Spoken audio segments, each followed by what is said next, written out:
I'm not saying anything new here genuinely because every channel has already talked about this movie already. Us peasants, us normal people, we had to wait to see it at a normal showtime. But here we are now, and this is my channel, this is my outlet to talk about movies, and I want to talk about Dune Part 2, and I think you should watch Dune Part 2 because I'm actually going to go see it again in a few hours, and I'm going to give you a few reasons on why you should see it if you haven't already. Let's talk about this movie because Denis Villeneuve does not miss. This guy, I've always loved his films, and he is still not missed. I love Enemy. I adore Blade Runner 2049. That movie really inspired me. I really enjoy the first Dune a lot. And this movie, Dune Part 2, brought everything up another notch. This film, it's one of those movies that just reminds me of why I love movies. When I watched it, when I was sitting there and just being so immersed in the world of Arrakis, I could tell that this movie was treated with so much passion and love for the lore of Dune. And being someone who's recently read the book, I could really feel that all around in the movie. Even with some few changes that they do make from the book and the original story, I think they're working for the better, and they do a good job at improving and building upon the foundation of that story to make more interesting character choices in this movie. There are some things I do wish I could have seen, but I understand why they're not there, and I think this movie is a great example of how to adapt something. Starting with the characters, starting with Timothée Chalamet, the cast, this whole cast is so good, especially the main players like Zendaya and Timothée Chalamet, because this movie is really built around their romance. Every other character is very fascinating and they work in the film as well, and they have their own individual type of arcs, yes, but at the core center of it all, it is the love story between Chani and Paul Atreides. And I think this movie does a great job at building up the stakes of the last movie, where that film ended in a really huge cliffhanger type of way. It feels like a part one. You don't get a full satisfying ending in that movie, but it is build up for this one. And especially after seeing part two, you see why that is, because you need so much time to set up fascinating character dynamics like Chani and the way she looks at the whole idea of the legend of Paul Atreides that this movie is trying to set up.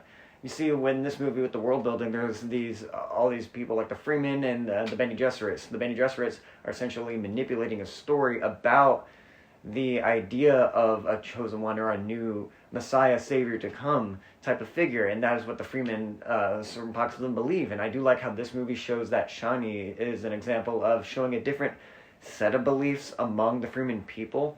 And that's what I think creates great world building, because you have moments with her that Zendaya brings a lot of humanity to, where you are exploring her fear of what this Messiah story could mean. And I love the themes that the characters in this movie explore with Dune, because ultimately it's a story about maybe a cautionary tale about the idea of prophecies and prophets and what we decide to worship and follow. And I think this movie does a great job at exploring that amongst all of its characters. Starting with Paul Atreides as well. Like I said, Chani is great, but she bounces great off Timothée Chalamet as well, who's amazing as the main character in this.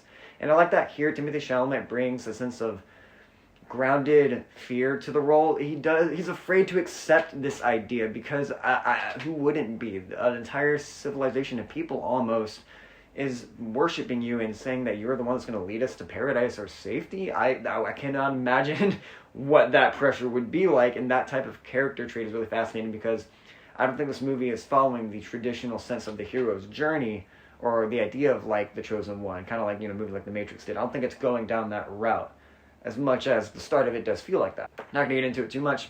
I just think this movie does a great job at exploring the conversation of what it means for prophets, and I think Paul Atreides, played by Timothée Chalamet, is a big spearhead for that conversation, and it really makes this movie work. I love that this movie also has human comedic relief. Like, all of it feels within character of the film. Like, the comedic relief moments don't feel like they're taking away from moments of seriousness or scenes where you're supposed to be taking the stakes of the situation very seriously. And even though certain characters like Stilgar, played brilliantly by Javier Bardem, does have moments where he's very funny, it comes from a character trait. It comes from the fact that he worships Paul Atreides so much, and any moment he can to really ask or really tell everyone else, hey, look, Paul Atreides is the chosen one. See, he's doing that thing.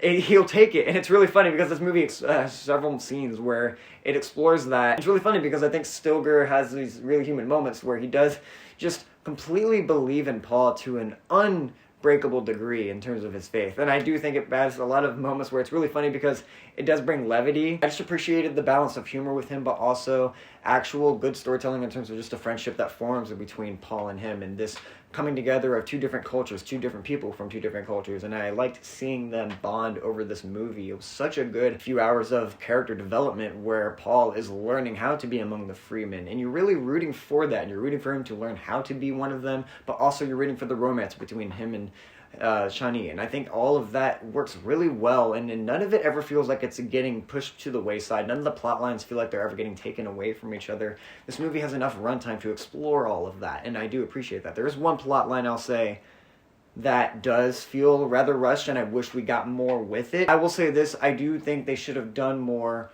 with the idea of Dave Bautista's character, and I love his performance. I wish we got to see more of him. I just wish he got more screen time, essentially. And I do think we could have gotten more of that, because I do think this movie does a good job at showing him as a sympathetic character, as someone who's just a pawn in this huge war. But he's still a bad person. I do think the movie strikes that balance really well, where you kind of feel bad for him, but you don't necessarily agree with him whatsoever, because he's still murdering people for no reason. Same thing with Fade Rautha, played by Austin Butler. He brings in this whole different dynamic of this psychotic, just ruthless son of a bitch who is the antithesis to Paul Atreides. And I think it's a great mirror, because Fade Rautha is just like more of a loose cannon. He's crazy. I won't get too much into detail with it, but I really like how this movie explores him being a terrifying psychopath, but he also is a pawn of manipulation from bigger things going on, because this is a fully fledged out war going on between several houses, and there's a lot of political scheming and intrigue that this movie traverses you through, but you're never getting too lost,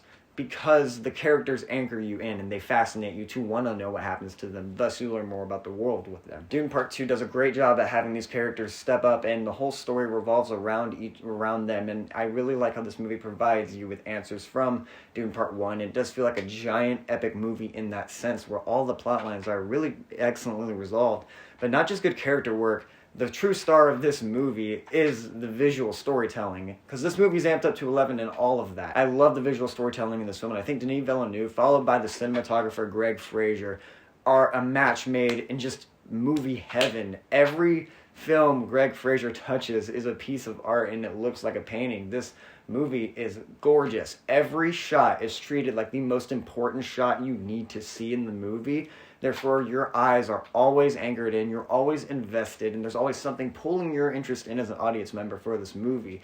And that's how every movie should be treated, but Greg Fraser and Denis Villeneuve really do a great job at showing that. It feels like every moment you need to pay attention to, and it pulls you in, and I think that just makes for a great world, and I appreciate it, because it's hard to put into words. He just has a way of visual language that really steps this movie up among pretty much most movies I'm seeing right now, and this is great, good, hard sci-fi that we need right now in a world where it's like, Star Wars is, you kind of hit and miss with that. It's nice that Dune is this big movie that you can look forward to, and it's also interesting, epic, but the world feels cohesive, and it feels like it's actually somewhere where the continuity is not constantly changing over and over and over again with each project, if that makes sense. There are some shots within this movie that'll stick with me forever. I love this film so much, and there's so many moments where you just get the idea of the characters and what they're feeling and what their true motivation is just through the visuals alone, and I love that this movie allows you through that to infer what characters are thinking all the time, or not. Sometimes characters do explain what they're saying, but it's never in a force-fed or ham-fisted exposition way. It always feels naturalistic. So when you have those moments of visual storytelling as well, where they're not saying anything,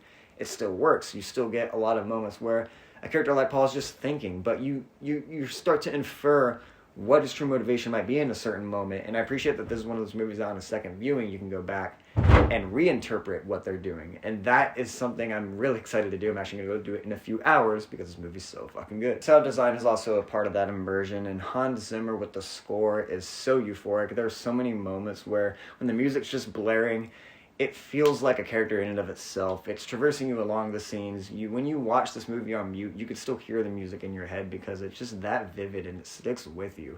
And I appreciate that because every song feels like it's appropriate to the moment and the tone of what's going on with the character. So many sad moments, somber moments, all of it blends well together to create this just euphoric sense. Great visual storytelling, great sound storytelling, but also incredible characters that you do care about throughout this journey of war and profits. Essentially, so many different themes that you can pick up on from each character that make it a movie that is worth revisiting and going back on. as a companion piece to part 1 as well. Really, my biggest flaw, like I said, was the whole thing with handling of Batista's character. I could have used just more with him, but other than that, Dune Part 2 did everything I could possibly want it to. It was sincere, it was emotional, it was heartbreaking at times, it was action-packed in the moments it needed to be. The scope of it was really felt, all of the characters were lovable, and I want to see what happens next. I cannot wait to see what happens next, and I can't wait to see what Denis Villeneuve makes in general with his next movies. He has a few projects lined up from what I've been reading about online, and I'm super excited to see him, so that's a lot of fun, and I just wanted to thank you guys so much. I hope